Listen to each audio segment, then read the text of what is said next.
നമസ്കാരം. 2 മിനിറ്റ് വാർത്തകളിലേക്ക് സ്വാഗതം.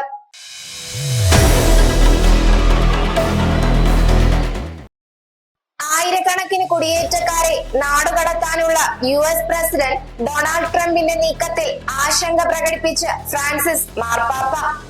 എല്ലാ മനുഷ്യരുടെയും തുല്യ അന്തസ്സിനെ കുറിച്ചുള്ള സത്യം മാനിക്കാതെ ബലപ്രയോഗത്തിലൂടെ കെട്ടിപ്പടുത്തത് ദുരന്തത്തിൽ ആരംഭിക്കുകയും ദുരന്തത്തിൽ അവസാനിക്കുകയും ചെയ്യുമെന്ന് US-ലെ ബിഷപ്പുമാർക്ക് അയച്ച കത്തിൽ മാർപ്പാപ്പ പറഞ്ഞു.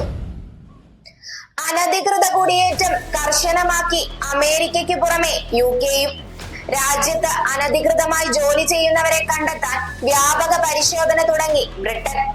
രാജ്യത്തെ ഇന്ത്യൻ റെസ്റ്റോറന്റുകളിലും നെയിൽ ബാറുകളിലും കാർ വാഷിംഗ് സെന്ററുകളിലും ഗ്രോസറി സ്റ്റോറുകളിലും ഇത്തരത്തിൽ പരിശോധന നടന്നതായി റിപ്പോർട്ടുകൾ പറയുന്നു. ഇതുവരെ 828 കേന്ദ്രങ്ങളിൽ ഇമിഗ്രേഷൻ എൻഫോഴ്സ്മെന്റ് സംഘങ്ങൾ റെയ്ഡ് നടത്തിയതായി UK ആഭ്യന്തര സെക്രട്ടറി എവെയ്റ്റ് കൂപ്പർ വ്യക്തമാക്കി. മലയാളി വ്യവസായ പ്രമുഖൻ MA യൂസഫ് അലി നേതൃത്വം നൽകുന്ന അബുദാബി ആസ്ഥാനമായി പ്രവർത്തിക്കുന്ന ലുലു റീറ്റെയിലിന് കഴിഞ്ഞ സാമ്പത്തിക വർഷം വരുമാനത്തിലും ലാഭത്തിലും വൻ മുന്നേറ്റം. 2024 സാമ്പത്തിക വർഷത്തിൽ 12.4% ലാഭ വളർച്ചയാണ് കമ്പനിക്ക് ഉണ്ടായിരിക്കുന്നത്.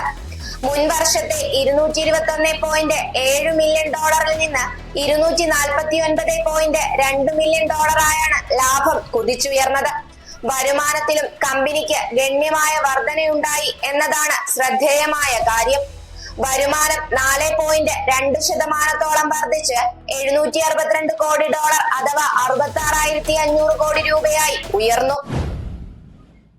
ലഹരി വിഷയത്തിൽ പ്രതിപക്ഷം കൊണ്ടുവന്ന അടിയന്തര പ്രമേയത്തെ അഭിനന്ദിച്ച് മന്ത്രി MP രാജേഷ്. PC വിഷ്ണുനാഥാണ് നിയമസഭയിൽ പ്രമേയം അവതരിപ്പിച്ചത്. പ്രശ്നത്തിന്റെ ഗൗരവം ഉൾക്കൊണ്ട് വളരെ ഹൃദയസ്പർശിയായി അനുഭവങ്ങളെ മുൻനിർത്തിക്കൊണ്ട് പ്രമേയ അവതാരകൻ അവതരിപ്പിച്ചെന്നും അദ്ദേഹത്തിന്റെ അവതരണത്തെ അഭിനന്ദിക്കുന്നുവെന്നും MP രാജേഷ് പറഞ്ഞു.